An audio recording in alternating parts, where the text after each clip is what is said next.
Hi everyone, this is Katharine's Creatures, and this is a series where I get to touch base and talk a little bit about various mythological creatures, beast beings, and the like, pulled from lore worldwide. And I always like to preface by saying that I am not a linguist, so if I mispronounce anything along the way, I apologize in advance. I have a suspicion today will be one of those days. Now, I'm actually going to jump over to a mythology from the Maori people. And this is a group of people who live in New Zealand. And so the creature feature of this week is the Taniwha. Taniwha. There we go. And this is a almost a category term for a large number of supernatural beings that are associated with deep seas, pools, water, rivers, dark caves, oceans, etc. so on. Any place where you can have a very dangerous current or deceptive breakers. And that's where you may be able to find these Taniwha. Man, I'm never going to pronounce this one. I apologize, but I'm trying. I'll try my best.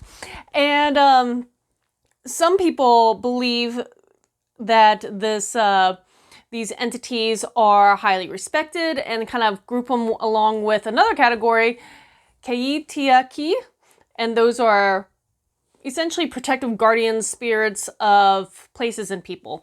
And so they look very fondly upon in those particular lore.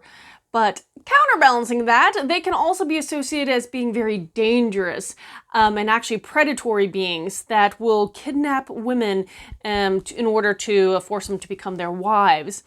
As a whole, they have a couple interesting forms they can take.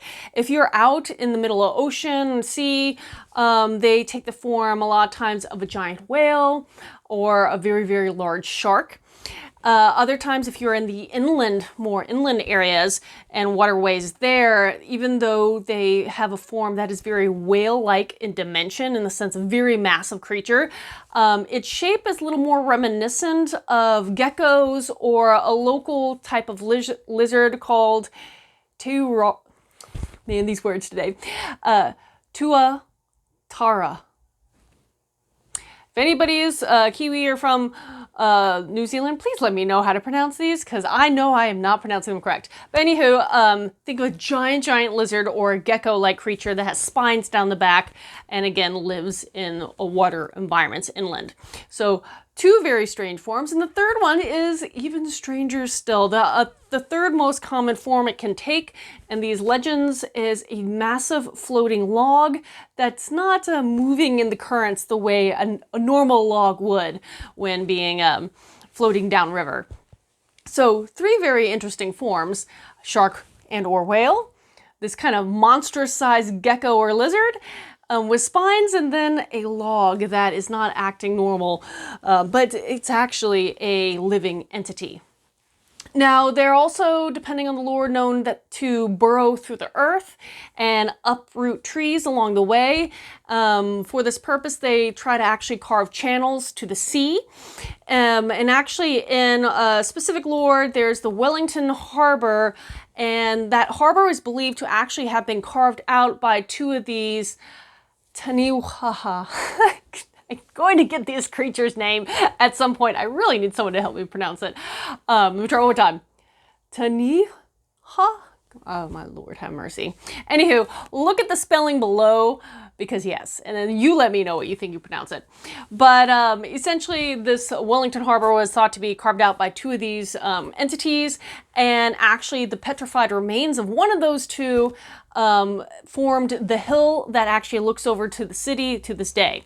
Now, these entities can be either male or female, so unlike some other lore, there's a lot of lore that stems from Greco-Roman and even Nordic, where you have a whole group of type of entity or being or beast that is only one gender or one sex. This one has both. And the interesting thing is, some people theorize that especially the log-shaped forms may have come about by a misperception of someone observing a saltwater crocodile swimming through the water, because even though saltwater crocodiles aren't really native to those areas of New Zealand, they were known on occasion, they still occasionally can swim over from Australia. So there is some theory behind it that maybe there was a misperception where someone's actually seeing a crocodile, assuming it's some kind of log that's actually moving strangely in the water, not knowing that it's actually a giant lizard. Anywho, so that's a little, I just thought this creature was very interesting, and it was a recommended one by one of my viewers, so thank you. I apologize yet again that I do not know how to pronounce this entity's name. Look below at the spelling. If you have any questions for me about this or anything else, please post them in the comments below or reach out to me on any of my social media. And until next time, everyone, Skull.